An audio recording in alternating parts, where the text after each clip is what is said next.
Bapak Ibu jamaah pengajian Kopi Ngaji yang insya Allah senantiasa dirahmati Allah. Puji syukur pagi hari ini kita dapat menjalankan kembali program pengajian kita edisi yang ke-6. Bapak Ibu yang dirahmati Allah Subhanahu wa taala, insya Allah pagi hari ini kita akan membahas tema berkaitan dengan muamalah. Setelah ketiga edisi kemarin tadi awali dengan tema akidah, kemudian ibadah, lalu akhlak. Nah, hari ini kita akan menutup bulan ini dengan minggu keempat, yaitu materi tentang muamalah. Kalau akidah dan juga ibadah itu berkaitan hubungan kita dengan Allah. Kalau materi akhlak dan muamalah ini nanti perbincangannya, pembahasannya lebih banyak bagaimana kita membangun hubungan dengan sesama manusia. Hadirin jamaah pengajian Kopi Ngaji di Dusun Bodeh yang dirahmati oleh Allah Subhanahu wa taala. Marilah kita pada kesempatan pagi hari yang cerah ini kita bersyukur kepada Allah Subhanahu wa taala. Yang pertama, laki-laki yang adalah malaikat Jibril ini bertanya tentang apa itu Islam. Maka kemudian Nabi menjawab, Islam itu adalah rukun Islam. Kita syahadat, kita sholat, kita melaksanakan zakat, kita berpuasa, dan kita menunaikan haji. Maka dari sini agama Islam ini erat terkait dengan yang namanya wilayah ibadah, di mana langsung segala sesuatunya yang terkait dengan ibadah ini diajarkan oleh Allah. Salah satunya melalui perantara malaikat Jibril ini kepada Nabi Shallallahu Alaihi Wasallam. Yang kedua, laki-laki ini bertanya apa itu tentang yang dimaksud dengan iman. Maka jawaban Nabi adalah iman itu adalah rukun iman itu. Kita beriman kepada Allah, kita beriman kepada malaikat Allah, kitab-kitab yang diturunkan oleh Allah Subhanahu wa taala. Ya. Kemudian iman kepada Nabi dan Rasul, para Rasul, kemudian iman kepada hari akhir dan iman kepada ketentuan Allah Subhanahu wa taala, yaitu qada dan qadarnya. Iman ini kemudian di dalam agama Islam dikaitkan dengan yang namanya akidah.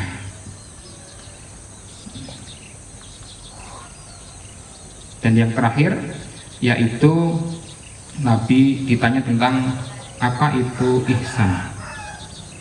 Jawab Nabi, ihsan itu adalah an ta'budallah ka'annaka tarah,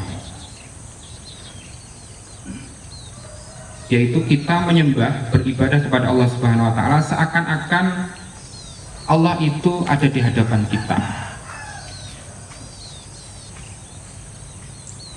Hadirin yang dirahmati Allah Subhanahu wa taala, dari hadis yang terkenal namanya hadis Jibril ini kita bisa memahami bahwasannya ajaran Islam itu terbagi menjadi 3 hal yang pokok. Yang pertama yaitu bagian ibadah, yang kedua bagian akidah, dan yang ketiga adalah bagian akhlak. Pertanyaannya, lalu di mana bagian muamalat? Apa itu muamalat? Sebagaimana yang disampaikan oleh Ustadz Bita tadi sebagai moderator. Nah, muamalat ya, ini erat terkait dengan hubungan sesama manusia. Nabi juga menjadi uswatun hasanah di dalam seluruh bidang kehidupan, terutama terutama dalam masalah sosial sebagai salah satu dari bagian muamalat, hubungan sesama manusia. Sosial ini, muamalat sosial ini atau ijtimaiyah ini terkait dengan berbagai macam tingkatan di dalam masyarakat. Ada tingkatan keluarga, ada tingkatan masyarakat, sampai nanti tingkatan negara, pemerintah. Ya. Di dalam keluarganya, Nabi adalah contoh suri tauladan terbaik di dalam bermuamalah dengan keluarganya. Nabi itu adalah seorang suami dari 11 istrinya, kemudian bapak atau ayah dari 7 putra putrinya. Juga Nabi adalah seorang kakek dari 7 cucu putra putrinya. Sebagai seorang suami, Nabi ini adalah suri tauladan untuk kita bisa melihat bagaimana seorang suami yang bersikap adil kepada para istrinya. Ada sebuah kisah pada suatu hari, Aisyah, ya, istri beliau yang sangat pencemburu itu bertanya kepada Nabi, "Wahai Nabi, kira-kira dari seluruh istrimu, mana yang paling engkau cintai dan paling engkau sayangi?" Apa jawab Nabi? "Besok akan aku jawab." Kenapa besok Nabi? Karena besok aku mau mengumpulkan seluruh istriku, biar nanti kamu tahu mana istriku yang paling aku cintai dan aku sayangi, kata Nabi. Aisyah pun tambah cemburu. Ya, penasaran ini siapa yang paling dicintai oleh Nabi Shallallahu Alaihi Wasallam. Maka sebelum Nabi mengumpulkan istrinya besok untuk mengumumkan siapa istri yang paling dicintainya, Nabi itu membeli cincin pada hari itu, ya, dan kemudian diberikan kepada seluruh istrinya. Istrinya mendapat satu-satu. Maka keesokan harinya saat dikumpulkan istrinya, Aisyah bertanya lagi, "Wahai Nabi, sekarang, ya, coba jawab di hadapan para istrimu ini, siapa istrimu yang paling kau cintai?" Kata Nabi, "Istri yang paling aku cintai adalah dia yang telah aku berikan cincin." Maka apa? Seluruh istrinya, ya, itu merasa paling dicintai karena apa? Masing-masing sebelumnya telah diberikan cincin. Ya. Jadi tidak ada yang cemburu lagi di sini. Ya. Meskipun bisa jadi Aisyah nggak tahu kalau yang dikasih cincin itu tidak hanya Aisyah, tapi seluruh istri beliau. Ya. Dan Nabi juga menjadi contoh suri tauladan yang terbaik dalam hal bermuamalah di dalam keluarga. Nabi tadi itu adalah kakek dari 7 cucunya, ya. Ada Hasan, ada Husain, ada Umamah, ada Muhsin, ya. Tapi di dalam hadis diriwayatkan cucu beliau yang bernama Umamah ini, bintu Abil Jas, gitu ya. Ya, ini adalah salah satu cucu yang kalau kita sering mendengar, sering digendong Nabi sewaktu sholat. Ya. Jadi ketika sholat, Umamah ini naik kepada atikihi, di atas leher Nabi, digendong di atas leher. Ya, ketika Nabi berdiri dan ketika sujud, Nabi meletakkan famadu'aha, meletakkan si Umamah ini, baru berdiri gendong lagi. Artinya apa dari sini Bapak Ibu sekalian? Ya, Nabi ini kan senantiasa sholat berjamaah di Masjid Nabawi yang letaknya itu samping rumah beliau. Maka apa? Ya, dari sayangnya Nabi terhadap cucunya Umamah salah satunya ini, sampai dibawa ke masjid, digendong ikut sholat, Ini berarti ada hikmahnya, yaitu apa? Kita sebagai takmir masjid atau apapun jangan sampai melarang anak itu ke masjid meskipun nanti ramai. Ya. Tapi kan bisa diatur intinya. Agar apa? Itu bagian dari kita mendidik anak agar mengenal sholat, mengenal Tuhannya. Nabi itu suka mencium istri-istri beliau, salah satunya termasuk Aisyah, ya. Dan kemudian Nabi itu langsung berangkat menuju masjid dan Nabi tidak wudhu lagi. Nah, ini menarik Bapak Ibu semua ya. Ini termasuk suri teladan yang baik dalam bermuamalah dalam tingkatan keluarga terhadap anggota keluarganya, termasuk istri beliau. Jadi Nabi itu saking romantisnya itu para istri beliau senantiasa membantu persiapan Nabi kalau mau sholat ke masjid. Aisyah mengambilkan air dengan gayung, kemudian Nabi berwudu dengan air yang diambilkan oleh Aisyah itu. Kemudian Aisyah mengantar sampai ke pintu ya depan ya, dan kemudian sebelum Nabi keluar ya menuju masjid untuk mengimami jamaah para sahabatnya, Nabi itu mencium pipi Aisyah. Berarti Bapak Ibu bisa dibayangkan sehari berapa kali Nabi mencium pipi Aisyah?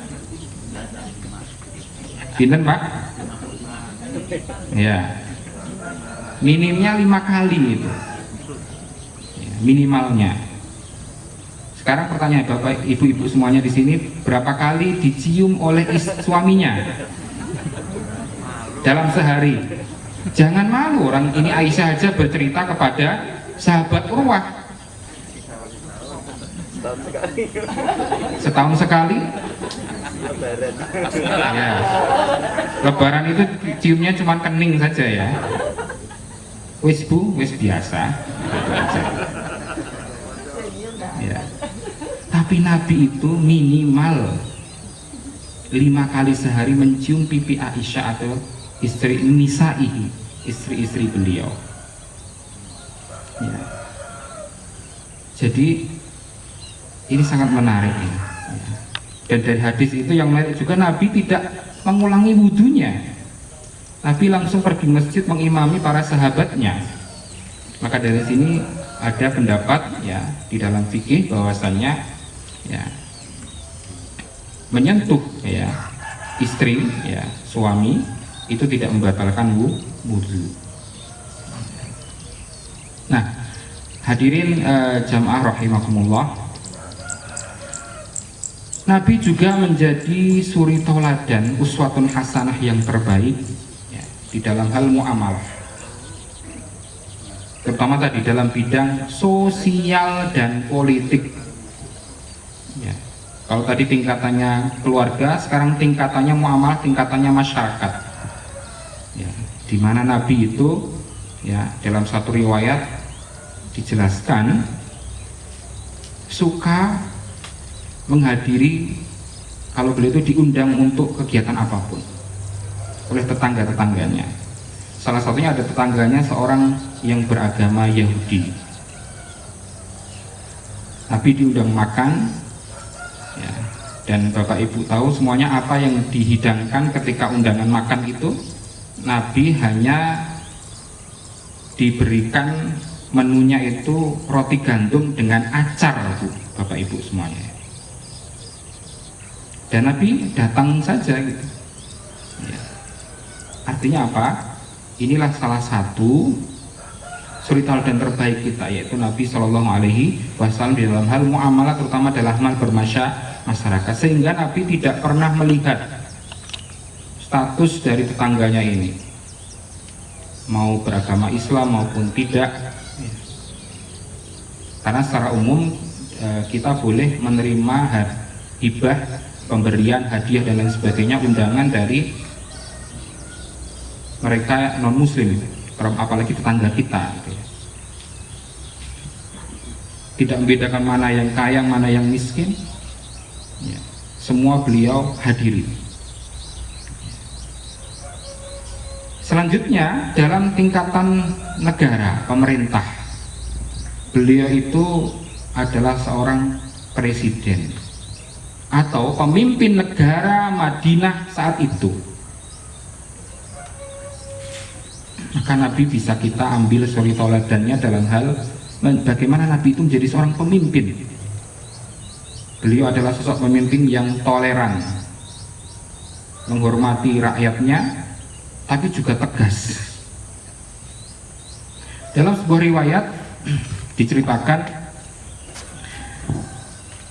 ada sebuah kasus yang dilaporkan kepada Nabi suatu hari oleh sahabatnya. Kasus itu adalah pelecehan yang dilakukan oleh orang Yahudi terhadap wanita muslim atau muslimah. Pada suatu hari ada seorang perempuan muslim atau muslimah itu sedang berbelanja di pasar. Kebetulan ya, perempuan ini belanja atau wanita ini berbelanja di toko atau kelontong miliknya orang Yahudi. Maka kemudian oleh orang Yahudi ini, si penjualnya ini melecehkan perempuan muslim ini, yaitu apa? Hijab atau jilbabnya disingkap. Kemudian tiba-tiba di belakangnya ada orang Yahudi lain yang memeluk perempuan muslim ini dari belakang. Ini kan betul-betul pelecehan ini terhadap wanita muslim. Maka kemudian ada sahabat lain ya, yang muslim ini melihat kejadian ini dan kemudian apa? Memukul orang Yahudi yang melecehkan perempuan muslim ini. Hingga terjadilah pertengkaran, perkelahian. Sampai kemudian orang Yahudi yang melecehkan wanita muslim ini terbunuh. Maka kemudian hal ini dilaporkan kepada Nabi SAW. Dijelaskan duduk perkaranya, ada saksi. Maka apa yang dilakukan oleh Nabi? Apa yang diputuskan oleh Nabi? Beliau tegas mengusir Yahudi ini dan anggota keluarganya dari Madinah. Karena apa? Sudah melecehkan wanita muslim atau muslimah. Jadi sangat tegas Nabi itu. Meskipun tadi juga toleran, saling menghormati dengan tetangganya yang juga Yahudi. Maka dari sini Nabi itu betul-betul kita jadikan suri tauladan yang terbaik dalam seluruh bidang muamalah.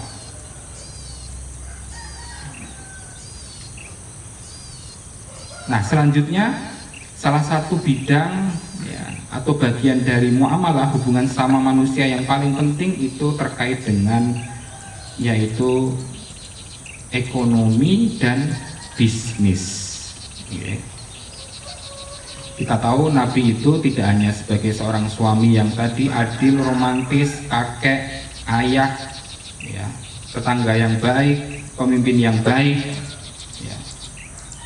Tegas pula gitu ya, tapi beliau adalah seorang pedagang yang sukses. Karena suksesnya beliau terkenal di antara orang-orang kaya di Mekah itu sebagai Al-Amin, orang yang sering dititipi modal untuk diputar. Salah satunya adalah Khadijah binti Khuwailid, istri pertama beliau yang dalam salah satu riwayat yang paling beliau cintai, tidak bisa digantikan oleh istri-istri yang lain termasuk Aisyah. Ya, itu dalam salah satu riwayat seperti itu. Dan dari Khadijah ini, ya, saudagar kaya, ya, Nabi mendapatkan keturunan 6 orang anak. Satu lagi dari Maria Al-Qibtiyah, ya, yang dihadiahkan oleh Raja Mesir itu. Nah, Khadijah ya, ini termasuk orang yang kaya ya, kepencut pertama melihat Nabi ini karena apa? Beliau sangat amanah di dalam kegiatan ekonomi dan bisnisnya. Ya. Jadi dititipin modal, kemudian beliau berangkat menuju berbagai kota di sekitar Arab mulai ke Syam di Suriah ya. Sekarang Bapak Ibu kalau mendengar kata Syam itu artinya Arab Utara ya, mulai dari kalau sekarang Suriah, Yordania, Palestina ya, itu Nabi melaksanakan perjalanan bisnisnya sampai ke sana ya. Dan beliau melaksanakan perjalanan bisnisnya itu saat umur 12 tahun, masih kecil, diajari cara berdagang oleh paman beliau yaitu Abu Talib. Sehingga sejak kecil karena sudah latihan dagang ya, beliau menjadi pedagang yang sukses. Biasanya Nabi itu kalau diberikan titipin modal, beliau suka mengadakan perjalanan bisnis ya. Salah satunya ketika Khadijah menitipkan modalnya itu, beliau berangkat bersama pengawas dari Khadijah bernama Maisarah. Maisarah itu salah satu pembantu ajudannya Khadijah ya, yang mengawasi betul-betul apakah Nabi ini yang dititipin modalnya ini betul-betul amanah atau tidak.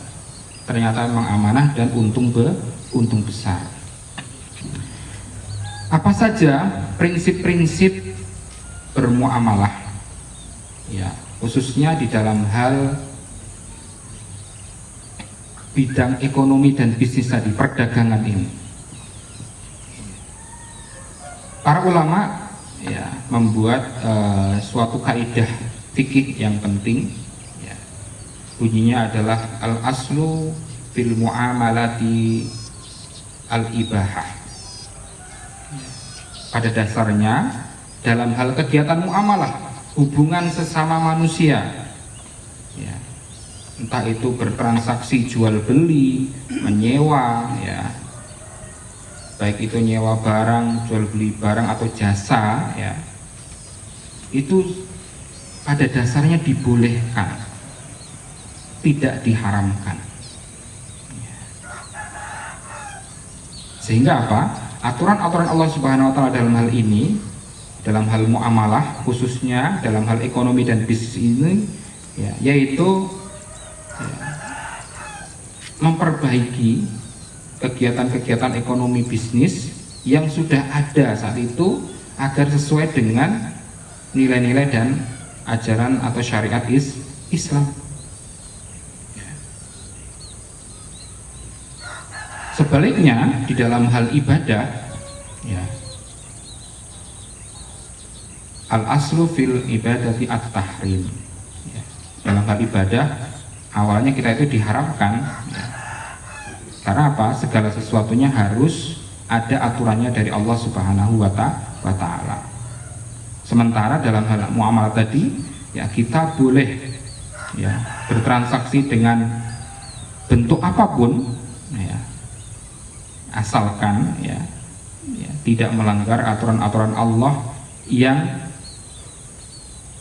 umumnya ya, disebutkan dalam Al-Quran dan hadis. Salah satunya yaitu Allah berfirman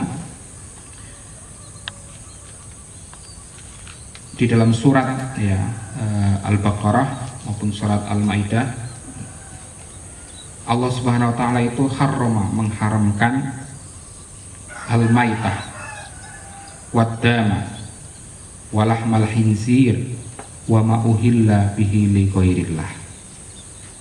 Allah Subhanahu wa taala itu mengharamkan al-maitah, yaitu bangkai, mayat. Ya. Mayat atau bangkai di sini bukan bangkai atau mayat manusia gitu Bapak Ibu ya, tapi hewan. Ya. Kemudian adam, ya tidak boleh ya memperjualbelikan, salah satunya kaitannya dengan darah. Ya. Walahmal khinzir, dan daging babi. Ya. Wa ma uhilla bihi lighairah, dan segala sesuatu yang disembelih ya, yang dipersembahkan kepada selain Allah Subhanahu wa ta'ala. Maka dari sini kita bisa diturunkan ya satu kaidah, yaitu segala sesuatu yang diharamkan oleh Allah Subhanahu wa ta'ala itu tidak boleh diperjualbelikan. Jual beli bangkai hewan, boleh atau tidak? Tidak boleh, kecuali memang ada aturannya yang membolehkan, yaitu apa? Ikan dan belalang. Ya. Maka kalau sekarang ada istilah ada ayam tiren gitu Bapak Ibu ya, itu sebenarnya jelas-jelas itu tidak diperbolehkan di dalam Islam. Kadang-kadang kebiasaannya para penjual itu ya, orang yang dagang itu pokoknya pengennya untung. Padahal Allah Subhanahu wa taala itu kalau menciptakan sesuatu, sunatullahnya, hukum Allahnya itu pasti menciptakan berpasang-pasangan. Kalau ada untung pasti ada rugi. Kalau ada laki-laki pasti ada perempuan. Maka kalau kita inginnya untung terusnya, itu bertentangan dengan sunatullah atau hukum Allah Subhanahu wa taala. Ya. Makanya orang pedagang itu ya pasti ada ruginya, tidak untung terus gitu ya. Kemudian Adam tadi ya, jual beli darah. Nah ini nanti macam-macam bentuknya. Misalkan kalau kita di Jogja ini kadang-kadang kita saya pernah mendapati angkringan di mana itu, di Kota Gede, ada yang jual apa Ibu ya, yang darah digoreng itu Bu, saren ya, saya kira gedok gitu apa ya, tapi tak saya pegang ini loh,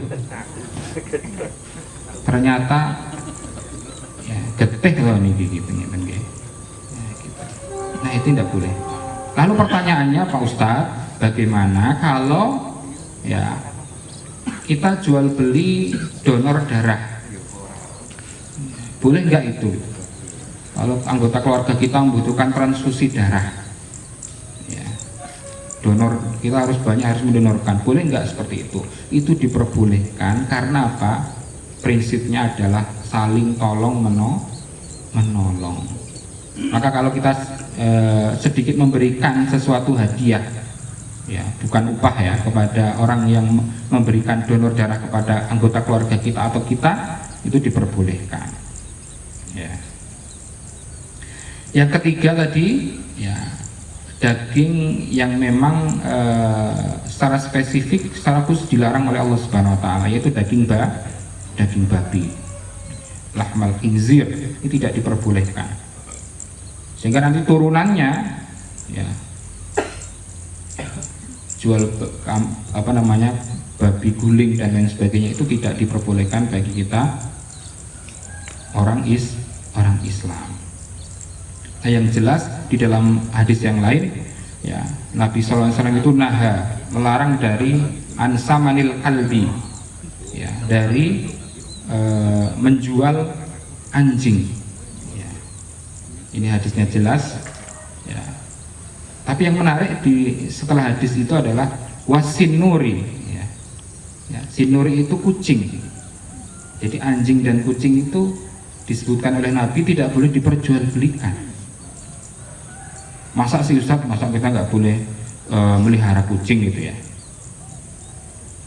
Nah, kalau kita hanya baca hadis ini saja, maka sekilas kemudian akan diharamkan. Maka kita perlu banyak ya membaca sirah nabawiyah, ya, kisah-kisah kehidupan Nabi Muhammad, apa yang beliau sabdakan dalam hadis-hadisnya, ya, sehingga apa? Ada pengecualian dari hadis ini, yaitu apa? Untuk anjing yang digunakan untuk berburu.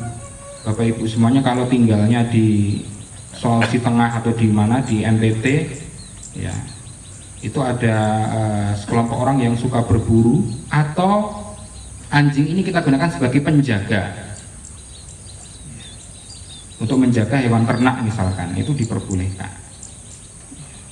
Atau kucing memang kita gunakan untuk dipelihara, maka para ulama mengkhususkan ini diperbolehkan ya. Maka jangan khawatir di sini yang suka melihara kucing. Nah, ini ada pengecualiannya, dibolehkan ya. Meskipun kadang-kadang ada juga yang tidak suka dengan kucing ya. Ya.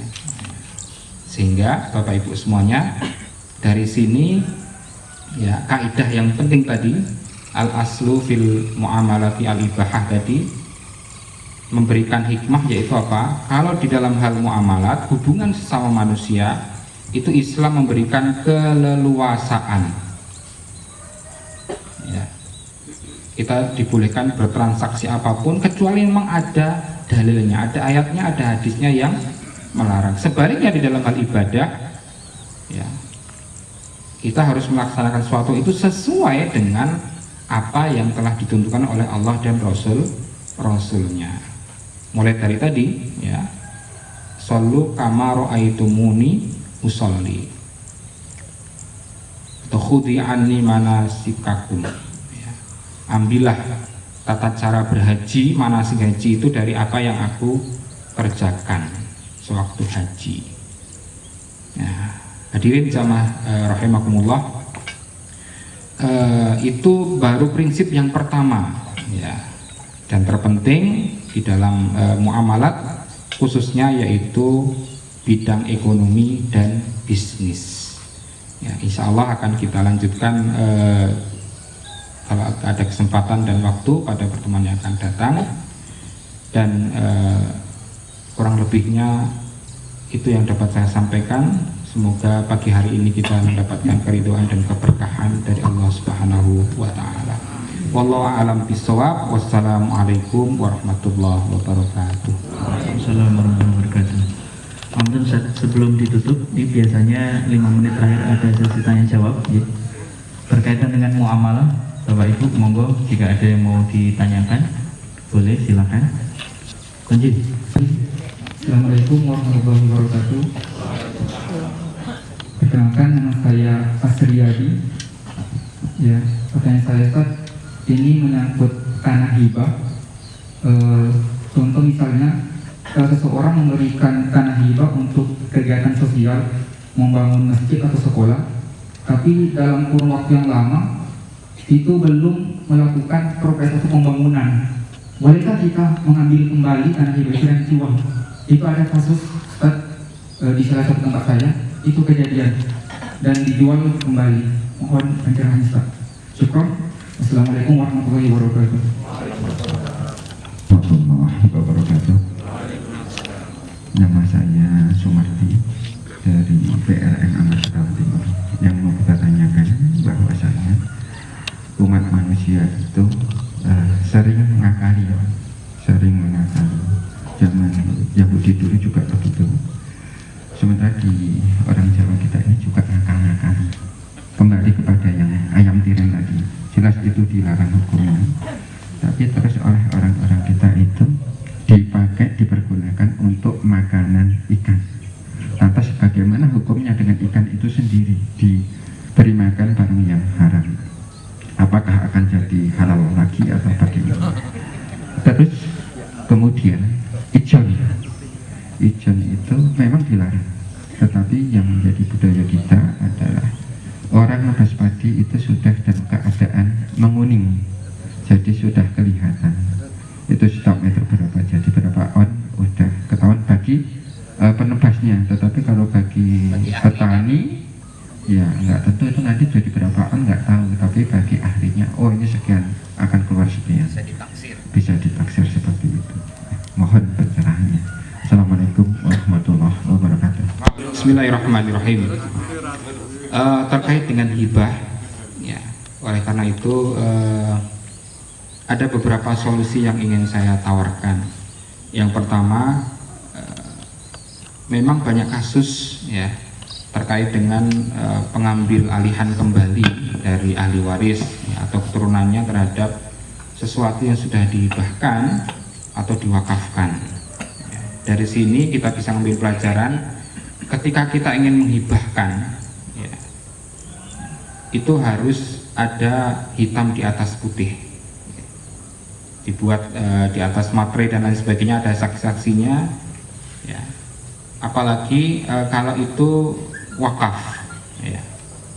Ini harus jelas, ya. Kita harus ada ikrar wakafnya, ya, di depan petugas KUA, ya. Kemudian kita berikan jelaskan di situ siapa nazirnya, ya, termasuk bukti kepemilikan dari benda atau harta wakaf salah satunya tanah di sini yang kita wakafkan itu. Apakah sudah jelas semua ya legal status hukumnya? Ya, karena banyak yang ahli warisnya lain itu yang masih banyak belum setuju. Maka syaratnya ya tadi itu harus mendapatkan legalitas dari pemerintah ya. Sehingga apa, nanti ketika menuntut untuk mengambil alih kembali itu jelas tidak bisa, karena itu akan melawan hukum ya. Yang kedua kaitannya dengan ngakali tadi Pak.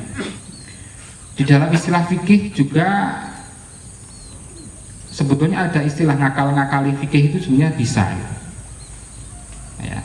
Ada istilah namanya helah gitu ya. Helah itu cari celah gimana agar ini bisa ya, yang dilarang bisa jadi boleh atau seakan-akan gitu ya. Nah, pertanyaan menarik ini, ketika apakah hewan itu ya termasuk ikan dan hewan-hewan lainnya itu dia sebagai seorang yang terkait dengan hukum Allah, kewajiban melaksanakan hukum Allah atau istilahnya mukallaf. Intinya bahwasannya di setiap segala sesuatu yang bernafas dan mempunyai ruh ya, itu ya erat terkait dengan hukum Allah Subhanahu wa ta'ala. Maka kita sebagai orang yang memiliki ikan tadi ya, kita juga harus berusaha memberikan yang terbaik agar apa? Perputaran rezeki itu senantiasa sesuai dengan aturan Allah Subhanahu wa ta'ala. Maka jangan sampai kalau kita itu memiliki peliharaan ya jangan dikasih apa namanya bangkai dan lain sebagainya itu ya. Mohon maaf ini kalau misalkan kita sering lele kemudian dikasih kotoran manusia, kotoran ayam dan lain sebagainya itu ya. Nah itu kita tidak tadi ihtiram, menghormati makhluk yang diciptakan oleh Allah Subhanahu wa ta'ala. Apa namanya, sistem ijon tadi ya, ketika ya kita merasa di dalam transaksi ya, itu ada sesuatu yang hati kita ini menolak gitu ya. Meskipun yang menghitung itu adalah rentenirnya, ahlinya gitu ya, tetapi kok pasti kita merasa ini ada yang dirugikan ini. Maka ketika ada seperti itu sebaiknya kita hindari ya. Mending nyewa orang untuk panen kemudian digiling ya. Itu lebih aman, karena tadi Nabi betul-betul melarang sesuatu yang sifatnya masih horor, tidak jelas gitu ya. Nah, ukuran yang paling penting dalam segala sesuatu itu Bapak Ibu semuanya, itu istafti qalbak tadi ya. Itu bagian dari kita bertakwa semampu kita. Kalau hati kita ini menolak, ada sesuatu yang menolak, itu pasti ada sesuatu yang tidak beres di situ gitu. Oke. Maka Nabi di dalam salah satu hadisnya itu istafti qalbak, tanya hatimu ini gitu ya. Nanti ada banyak sekali transaksi-transaksi di dalam jenis-jenis dagang, bisnis, ada MLM, macam-macam itu ya. Kadang-kadang hati kita kok ada yang tidak pas gitu ya. Nah itu berarti ada sesuatu yang kurang di situ, sehingga lebih aman meskipun itu diperbolehkan ya kita hindari saja gitu. Saya kira itu jawaban dari saya. Wallahu a'lam bishawab. Wassalamualaikum warahmatullahi wabarakatuh. Alhamdulillah Bapak Ibu, kita di pertemuan pertama ini jelas dijelaskan mengenai muamalah dengan serta kisah-kisah tadi. Alhamdulillah semakin membuat kita paham tentang muamalah itu, dan tadi juga sudah mulai masuk ke ranah-ranah hukum ya. Insya Allah mungkin pertemuan-pertemuan selanjutnya akan lebih dikhususkan tentang hukum muamalah ya, baik itu jual beli ataupun yang lain insya Allah ke depan. Baik Bapak Ibu, terima kasih atas kehadirannya. Alhamdulillah kita cukupkan pengajian kita pada pagi hari ini.